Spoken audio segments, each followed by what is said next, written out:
¿Cómo están? Mi nombre es Leandro Querido. En primer lugar, quiero agradecer, como siempre, a Demoalat, al programa de promoción democrática que tiene Transparencia Electoral, porque empezamos un ciclo que tiene que ver con entrevistas a distintos actores, académicos, investigadores, responsables de instituciones que tienen que ver con la problemática de la democracia en la región. Y en esta oportunidad estamos con Sebastián Grunberger, que es director del Programa Regional de Partidos Políticos y Democracia en América Latina, con sede en Montevideo, de la Fundación Konrad Adenauer. Sebastián, ¿cómo te va? Bienvenido. ¿Cómo estás, Leandro? Un gusto estar aquí con ustedes. Decime cómo pronuncio bien tu apellido. ¿Cómo lo pronunciamos en alemán? Grundberger. Los latinos tienen Grundberger. una tendencia de ponerle Grundenberg, pero tú lo hiciste bien, dijiste Grundberger. Eso, Más, eso se te perdona. La más o G. menos. Bueno, mira, obviamente te llamamos porque acabas de lanzar un libro muy interesante, muy necesario, realmente muy necesario. Estaba faltando ese libro. Hay algunos trabajos que han abordado, ¿no? La influencia de una izquierda autoritaria en la región, como los de Fernando Pedrosa, Armando Chaguaceda, pero acá tenemos un libro que se ocupa de algunas instituciones que son muy conocidas por nosotros, que cuando están aisladas pasan un poco desapercibido, pero cuando organizamos un poco, cuando vemos en perspectiva el trabajo que hacen de modo, en el modo coordinado que lo hacen, ahí aparece como una galaxia, ¿no? Digo, en tu caso el título se llama la galaxia rosa. Pero antes de empezar por ahí, Sebastián, contame un poco cómo llegaste al Río de la Plata, digo, desde tu Alemania natal. ¿Cómo se ve todo esto desde Alemania natal? No, no, no, no. ¿Cómo llegaste vos como Ah, ¿cómo profesional? Digo, llegué? Disculpa, exacto, entendí. ahí está. No entendí muy bien tu pregunta. No, yo llegué a Latinoamérica a través de un interés que siempre tuve por la región, desde que una vez tuve la oportunidad de viajar con mi padre a los 13 años a Ecuador. Y bueno, estudié historia y convención en América Latina, aprendí español, me fui otra vez a Ecuador a aprender español y después terminé estudiando en Chile. Bueno, y de ahí de alguna forma viene el vínculo que desde ahí he conservado y ya después cuando hubo la posibilidad para la Fundación Adenauer de trabajar en América Latina, lo tomé. Primero estuve de representante en Perú, en Lima, y ahora ya hace 4 años y algo aquí en Montevideo, director del programa regional Partidos Políticos y Democracia, Sebastián, de profesión vos sos politólogo. politólogo, politólogo. ¿Te recibiste en qué universidad? Universidad Católica de Eichstätt-Ingolstadt en Alemania y yo hice un año de intercambio académico en la Universidad Católica de Valparaíso, en Chile. Inter- Interesantísimo. O sea que siempre muy vinculado a la realidad de América Latina. Y Sí, y se entre nota. medio trabajé 5 años en Naciones Unidas, en Nueva York, también cubriendo América Latina desde el Departamento de Asuntos Políticos del secretario general, en ese tiempo fue Ban Ki-moon. Ah, mira, interesantísimo. Y se nota en el libro, se nota en el libro que te metes en un terreno escabroso, difícil, pero lo describís muy bien, ¿no? Ahora vamos al libro, si te parece, La Galaxia Rosa, cómo el Foro de Sao Paulo y el Grupo Puebla y sus aliados internacionales socavan la democracia en América Latina. A ver, contanos un poco de qué se trata esa galaxia, ¿no? Que de alguna manera eh, presenta una ausencia de compromiso democrático, pero que no es casual, que hay como una intención de erosionar la democracia, ¿no? Sí, te escucho. ¿Tú me escuchas? Ahí. Ahora sí, ahora sí. ¿Ahora? ¿Está bien? Sí. ¿La ¿Ya? pregunta la Disculpen, escuchaste? sí. Ya No. no Bueno, la entendí perfectamente. vamos. Yo parto sosteniendo de que a inicio de la década de los años 2000 empieza un fenómeno que los académicos llaman la marea rosa, que fue la victoria de varios gobiernos de izquierda. El término encompasa tanto gobiernos moderados como la de Tabaré Vázquez en Uruguay, de Michelle Bachelet en Uruguay, que podrían ser llamados más socialdemócratas, como también victorias de personajes que tuvieron un desempeño mucho más autoritario en el cargo, como Evo Morales, Rafael Correa, ni hablar, obviamente, de Hugo Chávez y después Nicolás Maduro. Em, lo que pasa es que el término así incluye a una izquierda democrática y a la vez una izquierda autoritaria. Y eso yo tomo como punto de inicio para sostener de que de esta galaxia, de esta marea rosa, se ha desarrollado una galaxia rosa de instituciones y de organizaciones que están combinando una parte de la izquierda democrática con la izquierda autoritaria. Esa unión la llamo la galaxia rosa y sostengo que esa galaxia rosa sirve al final como plataforma de apoyo para dictaduras y para regímenes autoritarios. Esa es la tesis central del libro y con mucho gusto hablamos más. Bueno, vos seleccionás algunas organizaciones que son, diríamos, estratégicas, ¿no? Y que no tienen un accionar inocente, que tienen como un objetivo que se relaciona con el acceso al poder para llevar adelante luego gobiernos con poco compromiso democrático o abiertamente autoritario. A ver, hablemos un poco del Foro de San Pablo, que es tu primera descripción de esta galaxia. Sí. El Foro de Sao Paulo nace en el 1990 como un proceso de autoverificación eh, de la izquierda. Eso es un momento muy difícil para la izquierda. Recordamos de que la izquierda en Latinoamérica ha sido muy vinculada con la Unión Soviética y cuando esa se cayó, se reunieron partidos y movimientos en la ciudad de Sao Paulo para repensar la izquierda en este momento para ellos difícil. Los principales aliados ahí, los convocantes, eran de un lado el dictador cubano Fidel Castro y del otro lado el sindicalista y antes candidato a la presidencia Lula da Silva de Brasil. Por lo cual aquí tenemos un germen de una persona que está jugando en el juego democrático con un autócrata, con un dictador que están básicamente juntándose para una misma causa, para avanzar una misma causa. Y de ahí el Foro de Sao Paulo se ha desarrollado hasta ser una organización que hoy tiene 127 partidos y movimientos de distintos índoles. Cuando uno ve a los partidos y movimientos miembros, está tanto no sé, el Partido Socialista de Chile, un partido muy reconocido, más socialdemócrata, pero también está el Partido Comunista Cubano, el Partido Socialista Unido Venezolano y el Partido Frente Sandinista de Liberación Nacional de Nicaragua, pasando, digamos, por todos los entremedios.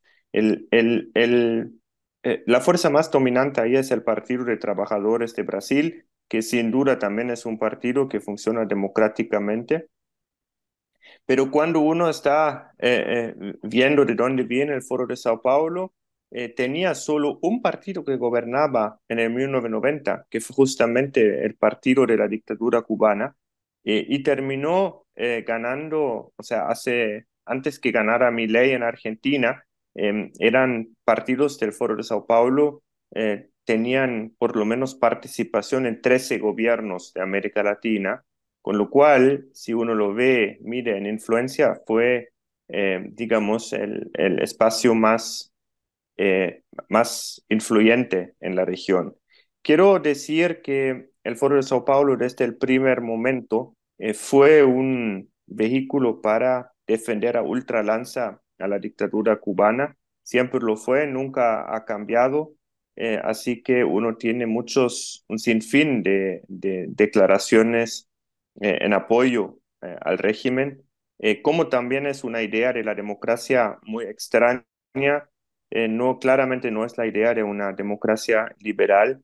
em, un, eh, eh, un- una oposición a lo que ellos entienden como neoliberalismo y como imperialismo, siempre pensando obviamente solo a Estados Unidos. Esos son los principales temas que les unen hasta hoy. Y si uno está comparando a los primeros declaraciones, cuando eran muy pocas organizaciones, y hoy, donde hay una gran variedad de organizaciones, entre ellos, como dije, actores democráticamente bastante legitimadas, uno nota que no hubo mucho cambio. Claro. Es interesante lo que planteás cuando esto se pone en perspectiva, porque claro, la realidad de 1990 mucho no se relaciona con la actualidad.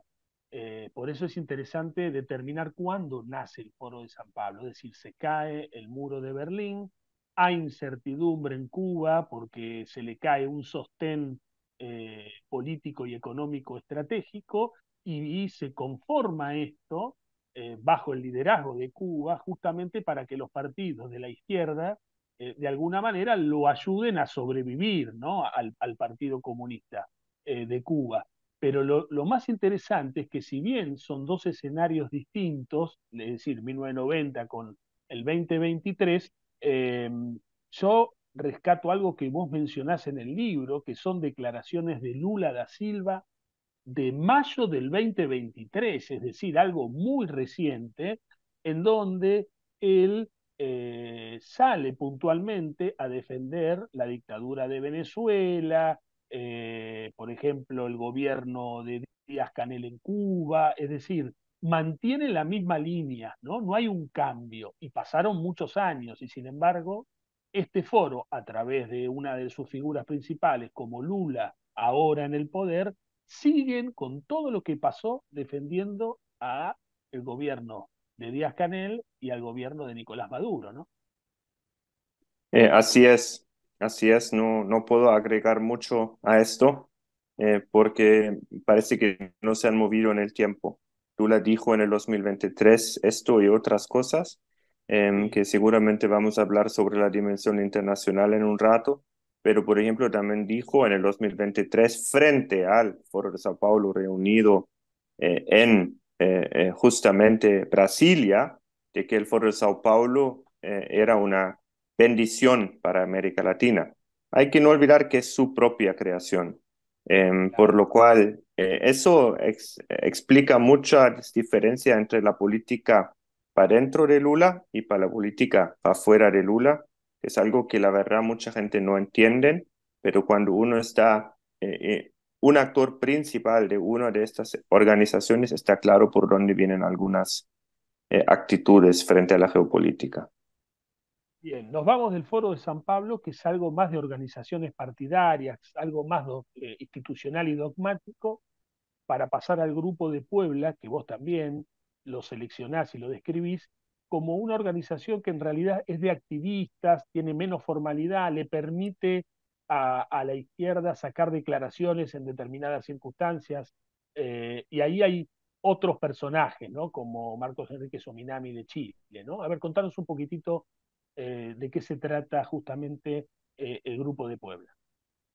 Sí, con mucho gusto. El Grupo de Puebla es mucho más reciente, nace en el 2019 y nace igual que el Foro de Sao Paulo, igual en un momento de percibida crisis de la izquierda.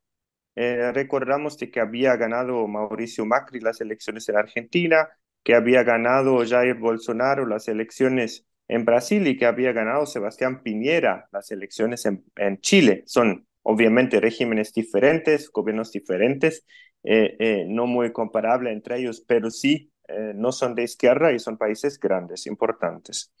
Entonces, Marco Enrique Sonimami, que fue 3 veces candidato presidencial en Chile, hace un documental en 2018 que se llama Al fondo a la izquierda, en el cual entrevista a distintos personajes de la izquierda Rafael Correa, Evo Morales, Nicolás Maduro, también Pepe Mujica y Dilma Rousseff, sobre por qué la izquierda ha tenido estos problemas. O sea, reflexiona también sobre una especie de percibida crisis.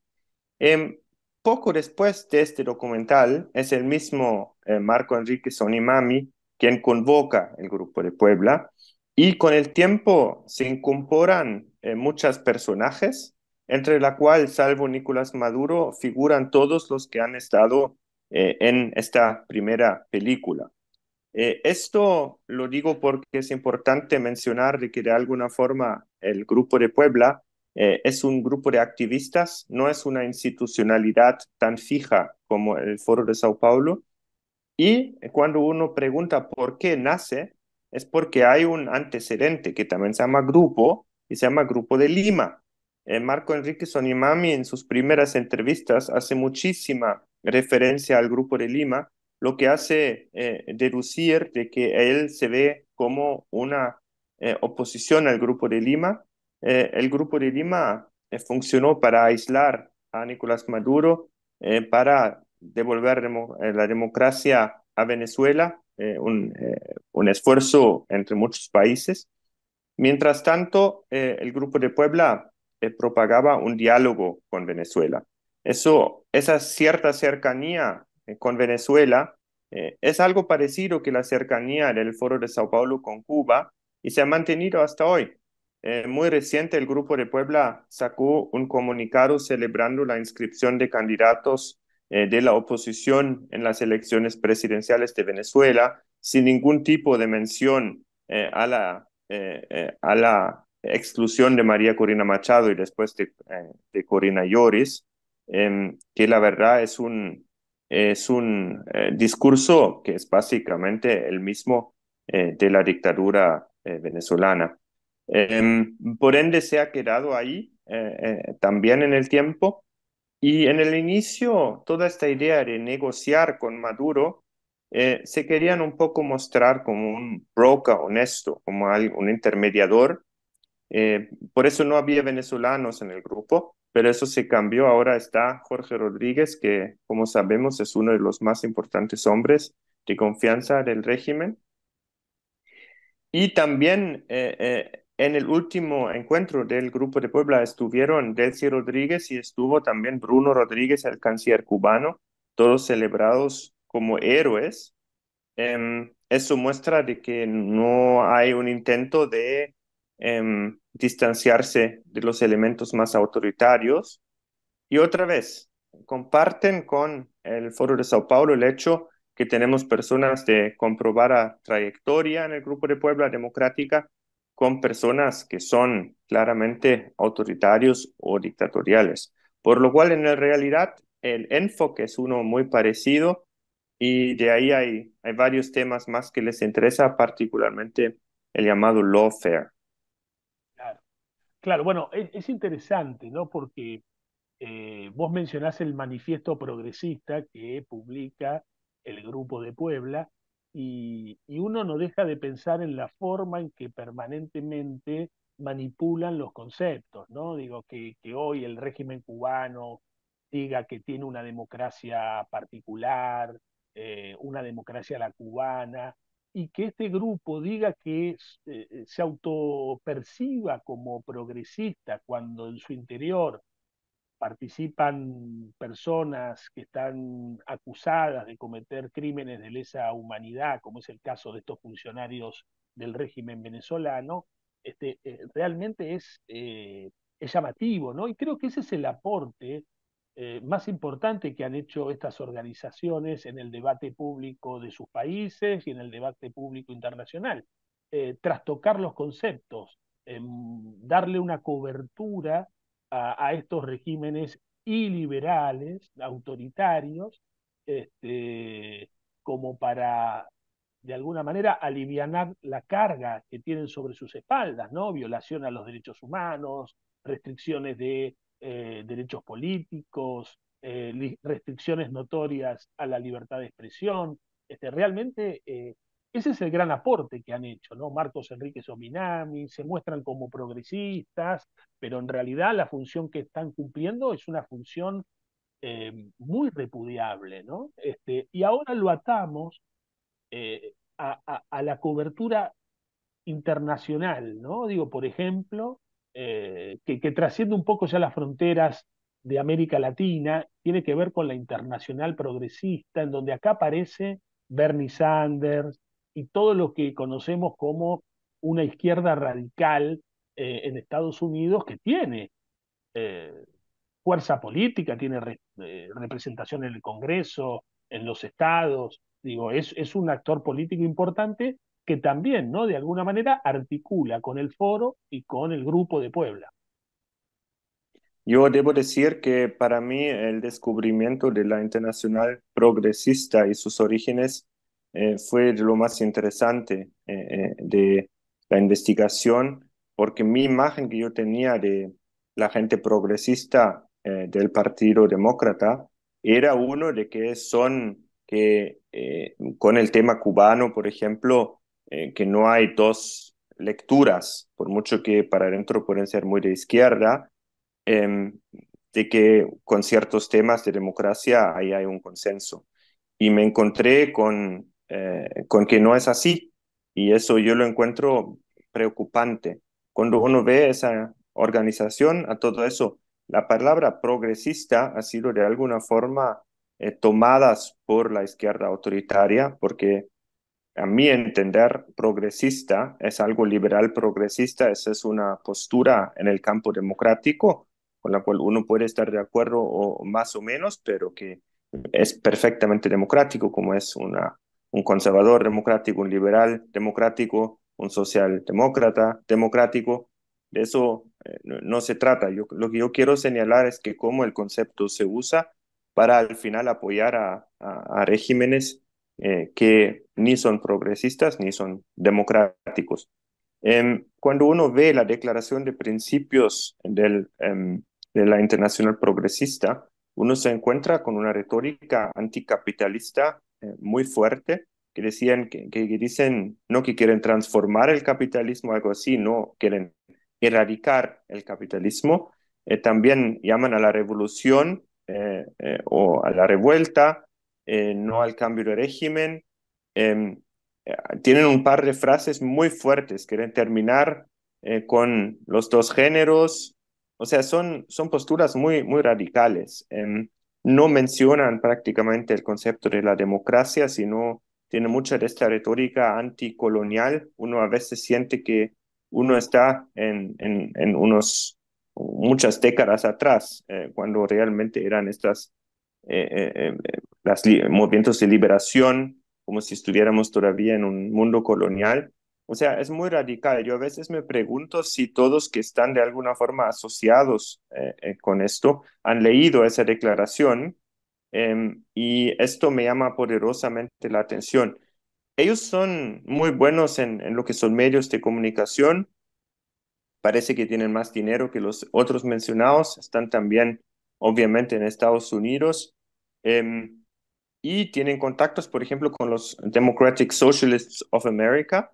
Y los Democratic Socialists of America están difundiendo la propaganda de la dictadura cubana en Estados Unidos. Algo que yo no pensaba que era posible, pero uno se sorprende a veces. Y el que lidera la Internacional Progresista es un señor llamado David Adler, que habla español. Es un gran fanático de Salvador Allende y de Cuba. Ahora mismo se van a juntar por un gran congreso en La Habana, no es el primero. Y bueno, eso todo les demuestra también un poco la dirección que ellos tienen, que es firmemente alineado con todo lo que no es, según su entender, la derecha, no importa qué tipo de izquierda estamos hablando, desde los democráticos hasta los regímenes más represivos. Y en eso se parecen. Todos los latinoamericanos que están activos en la Internacional Progresista son del entorno del Grupo de Puebla o del Foro de Sao Paulo, con lo cual hay una continuidad muy evidente. Ahora, todo esto se potencia enormemente y se financia enormemente con las autocracias, ¿no? Con las llamadas autocracias más importantes del mundo, que desde hace ya unos años han puesto sus ojos en América y han intervenido abiertamente, ¿no? Estamos hablando de las autocracias de China, de Rusia y de Irán.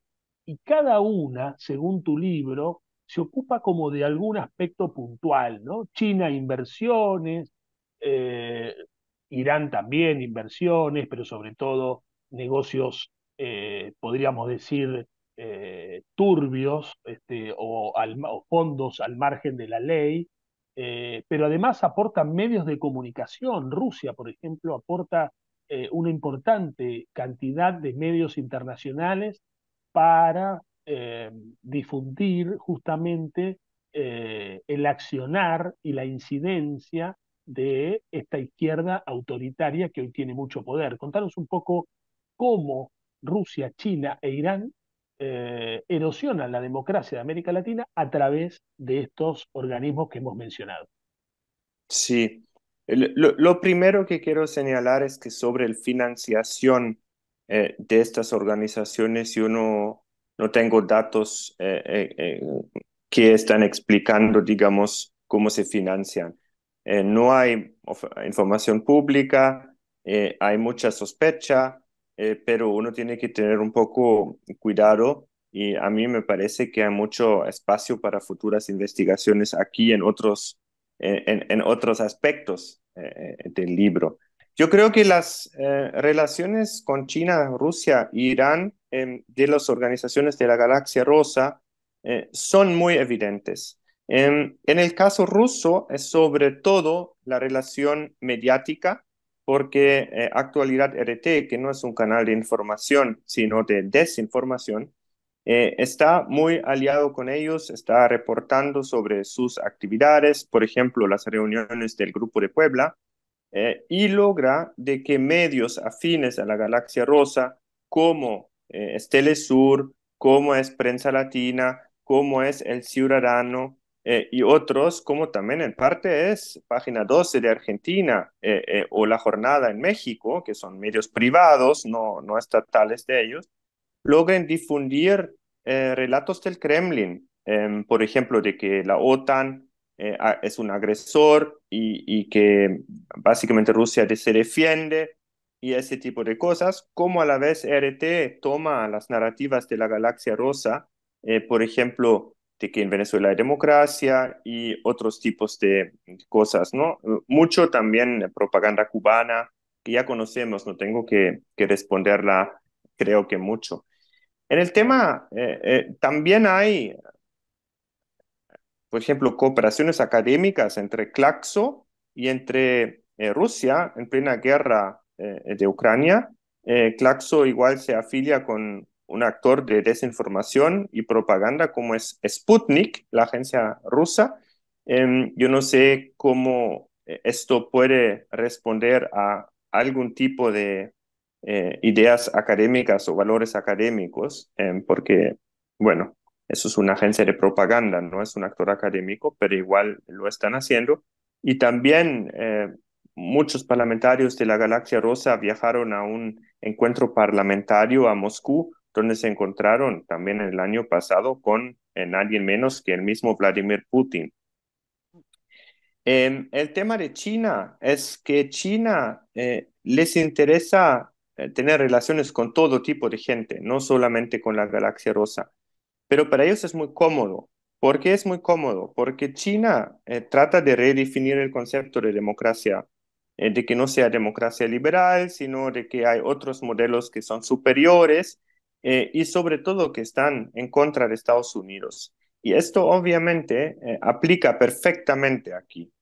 Es Claro. decir, nosotros ahí tenemos un intento de conectar a las narrativas de la Galaxia Rosa y tenemos un mismo entendimiento sobre el rol de un partido en los estados, por ejemplo, como en Cuba, el Partido Comunista se ve como el único partido digamos, apto para gobernar y legitimado para gobernar. Eso es lo mismo de lo que también pasa en Cuba. Y Sebastián, por último, sí, ¿sí? decime, por último, sí, para cerrar, no quiero sacarte más tiempo, dale. No, no, por último, Irán también tiene un canal de propaganda, desinformación que se llama Hispan TV, que al igual que Russia Today está siendo usado por actores de la Galaxia Rosa, como en RT, por ejemplo, Corea, pero muchos otros, para difundir sus narrativas. Y ahí también la razón es, uno se puede preguntar qué tiene que ver un progresista con un Estado teocrático. Bueno, de entrada no son progresistas, sino se llaman progresistas. Y lo segundo, el enemigo de enemigo es mi amigo. O sea, es una alianza anti-Estados Unidos, básicamente. Interesantísimo, lo dejamos acá, Sebastián, porque la gente tiene que leer el libro que está obviamente en la página de la Fundación Konrad Adenauer, lo pueden bajar, descargar gratuitamente. Sebastián Grunberger, gracias por estos minutos. Me quedo con algunas cosas de tu libro que realmente me parecen súper interesantes, como por ejemplo, ¿dónde quedó la izquierda democrática? ¿No? Fue una galaxia devorada por otra galaxia, ¿no? Es decir, en todo esto se impuso la izquierda autoritaria y fue fagocitada la izquierda democrática, que hoy no la vemos en muchos países de América Latina. Y por otro lado, Creo, esta figura que mencionás del partido autoritario transnacional de izquierda, es decir, a través del Foro de San Pablo, funcionan como una red, como un solo partido, con una agenda única que tiene que ver con la erosión democrática liberal, ¿no? Y me parece que esto es algo que hay que seguir trabajando en otros artículos, libros, en otras investigaciones, pero es un gran concepto el que planteas en este libro. yo creo que para cerrar, la izquierda democrática se tiene que preguntar qué hacen estas alianzas. Eso es lo que me encantaría de que saliera de esto, de que sean aliados de los demócratas, no importa de qué lado político sean, y que al otro lado también los demócratas de centro derecha sean aliados de los demócratas de centro izquierda en vez de ser aliados, digamos, también de autoritarios de su lado, de que un fenómeno existe del uno lado no significa que no existe del otro lado. Yo creo eso del Partido Transnacional de Izquierda Autoritaria, eso es en algunos aspectos el caso, lo quiero matizar un poco, no quiero decir que lo son, pero ese es justamente el constructo que llamo la galaxia rosa y para mí tiene tres elementos que solo menciono porque quiero que lean el libro. Lo primero es la base ideológica común, que hemos hablado. Lo segundo es canales de comunicación institucionalizados. Y lo tercero es un sentido o instinto corporativo del poder. Creo que esos son los tres elementos que les unen a un partido. Actúan cohesionadamente, actúan conjunto y al final es una actuación que ayuda a blindar a regímenes autoritarios, dictaduras y también difundir narrativas autoritarias de Rusia, de China y de Irán en el continente. Gracias, Sebastián, por tu tiempo, muy interesante. Gracias por participar de esta serie de entrevistas que organiza Demonlat, el programa de promoción democrática de transparencia electoral. Y te invitamos a participar, justamente, de suscribirte a nuestro canal de YouTube, el canal de transparencia electoral, para seguir este tipo de contenidos que realmente se tornan muy importantes en los tiempos que corren. Un abrazo, Sebastián, gracias.